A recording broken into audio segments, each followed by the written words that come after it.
Saya Gafre Warnaya.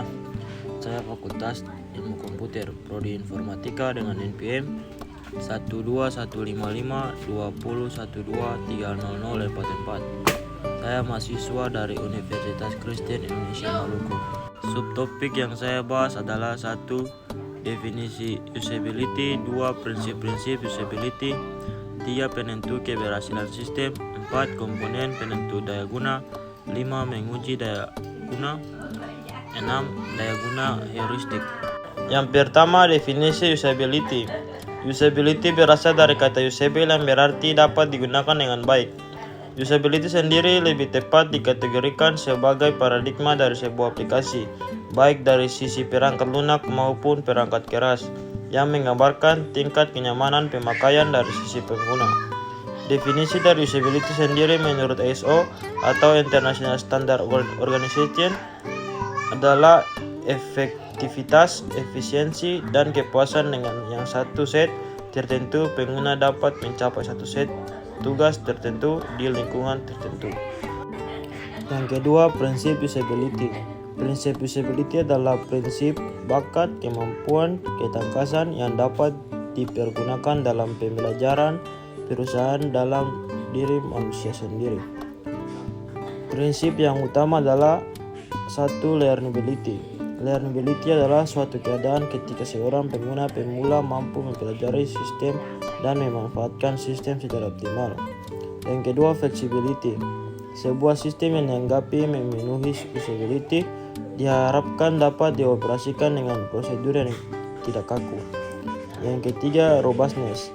Prinsip ini diartikan sebagai keandalan sebuah sistem dalam mencapai tujuan, khususnya dari sudut pandang pengguna.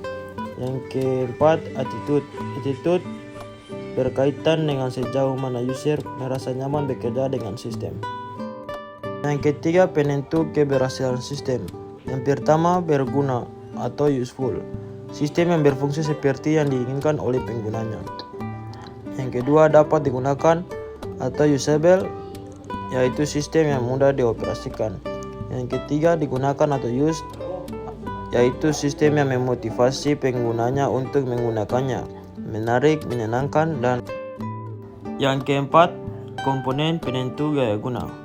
Yang pertama, kemampuan untuk dipelajari atau learnability, yaitu merujuk kepada kualitas sistem apakah mudah untuk dipelajari dan digunakan. Yang kedua, efisiensi, menunjuk kepada cara yang dapat dilakukan sistem untuk mendukung pengguna dalam melakukan pekerjaannya.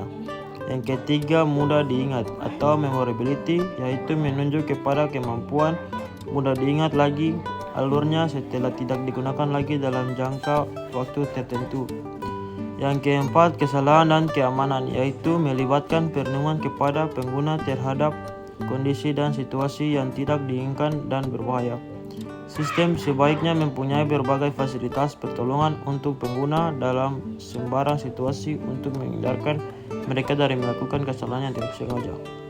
Yang kelima, kepuasan, yaitu merujuk kepada suatu keadaan di mana pengguna merasa puas setelah menggunakan sistem tersebut karena kemudahan yang dimiliki oleh sistem. Dengan kata lain, semakin pengguna menyukai suatu sistem, secara implisit mereka puas dengan sistem yang dimaksud. Yang kelima, menguji daya guna. Yang pertama, proses untuk mengukur karakteristik interaksi manusia komputer dari sebuah sistem. Yang kedua, untuk mengidentifikasi kelemahan-kelemahan antarmuka sehingga perancang dapat memperbaikinya secara tepat. Yang ketiga, dapat dilakukan secara informal maupun menyeluruh. Yang keempat, dari yang berbiaya sangat murah sampai biaya mahal. Yang keenam, daya guna heuristik. Yang pertama, dialog yang sederhana dan alami. Yang kedua, berbicara dengan bahasa pengguna. Yang ketiga, mengurangi beban ingatan pengguna. Yang keempat, konsisten. Yang kelima, sistem timbal balik.